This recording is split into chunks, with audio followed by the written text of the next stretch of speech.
ನಮಸ್ಕಾರ ವೀಕ್ಷಕರೇ, ಮಂಗಳಾರತಿಯ ವೇಳೆ ಗಂಟೆ ಬಾರಿಸುವುದೇಕೆ? ದೇವರ ಮಂಗಳಾರತಿಯ ವೇಳೆ ಭಕ್ತರೆಲ್ಲರ ಮನಸ್ಸು ದೇವರ ಮೇಲೇನೆ ಇರಬೇಕು ಎಂದು.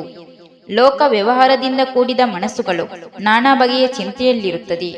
ಇಂತಹ ಮನಸ್ಸುಗಳು ದೇವರ ಕಡೆಗೆ ಬರಬೇಕೆಂದಿದ್ದರೆ ಘಂಟಾನಾದವು ಪರಿಣಾಮಕಾರಿಯಾದುದು. ಘಂಟಾನಾದವು ಮನಸ್ಸಿಗೆ ಮುದ ನೀಡುತ್ತದೆ, ಭಕ್ತಿಭಾವ ಮೂಡಿಸುತ್ತದೆ. ಅದರ ಸದ್ದಿಗೆ ಭಕ್ತರು ಮಾತನಾಡುತ್ತಾ ನಿಲ್ಲದೆ ದೇವರ ಮೇಲೆ ನೆಟ್ಟ ದೃಷ್ಟಿಯಿಂದ ನಿಂತು ಭಕ್ತಿಭಾವ ಹೊಂದುತ್ತಾರೆ. ಸುತ್ತಮುತ್ತಲ ಮನೆಗಳಿಗೂ ಪೂಜೆಯ ಸಂದೇಶ ತಲುಪುತ್ತದೆ. ಈ ಮೂಲಕ ಜನರ ಮನದಲ್ಲಿ ತುಂಬಿರುವ ದುಃಖಗಳು ಮಾಯವಾಗುತ್ತದೆ. 2.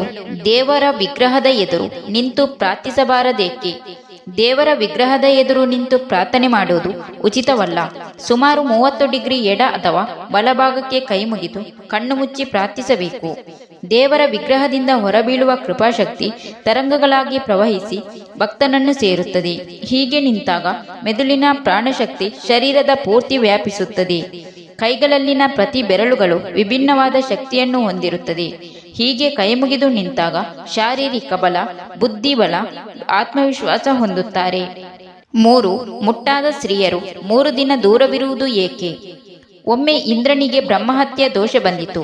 ಅವನು ಭೂಮಾತೆ, ಜಲಮಾತೆ, ವೃಕ್ಷ ಹಾಗೂ ಹೆಣ್ಣು ಮಕ್ಕಳಿಗೆ ಶರಣು ಹೊಂದುವನು. ಆಗ ದೋಷವನ್ನು 4 ಹಂಚಿಕೊಂಡರು. ಇದರಿಂದ ಭೂಮಿಗೆ ಬಂಜರು, ಜಲಕ್ಕೆ ಸಪ್ಪೆ, ವೃಕ್ಷಕ್ಕೆ ಅಂಟು, ಸ್ತ್ರೀಗೆ ಮುಟ್ಟು ತಗುಲಿಕೊಂಡಿತು. ಇಂದ್ರ ಈ 4 ವರವನ್ನು ನೀಡಿದ.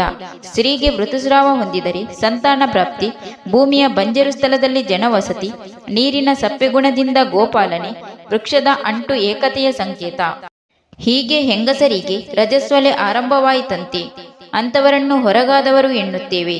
ದೇಹದ ಮೇಲಿನ ಕೊಲೆ ಸ್ನಾನದಿಂದ ಹೋಗಬಹುದು, ಆದರೆ ದೇಹದ ಒಳಗಿನಿಂದ ಬರುವ ಕೊಲೆ ಸ್ನಾನದಿಂದ ನಿವಾರಣೆ ಸಾಧ್ಯವಿಲ್ಲ. ಅದು ಮಲಿನತೆಯುಂಟು ಮಾಡುತ್ತದೆ. ಧಾರ್ಮಿಕ ಕೇಂದ್ರದಲ್ಲಿ ಅಂತಹ ಹೆಣ್ಣು ಸುತ್ತಾಡಿದರೆ ಅಶೌಚವಾಗುವುದು ಮಾತ್ರವಲ್ಲ, ಋತುಸ್ರಾವವಿರುವ ಹೆಂಗಸರಿಗೆ ದೈಹಿಕ ಮಾನಸಿಕ ತೊಳಲಾಟವಿರುತ್ತದೆ. ಆಯಾಸ, ತೊಳಲಾಟ ಜಾಸ್ತಿ. ಲೈಂಗಿಕ ಸಂಪರ್ಕ ಆರೋಗ್ಯದ ದೃಷ್ಟಿಯಿಂದ ಒಳಿತಲ್ಲ. ಹಾರುವುದು, ಕುಣಿಯುವುದರಿಂದ ಕಿಬ್ಬೊಟ್ಟೆ, ಮೂತ್ರಕೋಶಕ್ಕೆ ಹಾನಿ. ಈ ದೃಷ್ಟಿಯಿಂದ 3 ದಿನ ಆಕೆಯನ್ನು ಮೈಲಿಗೆ ಎಂದು ದೂರ ಇಡಲಾಗುತ್ತದೆ. 4.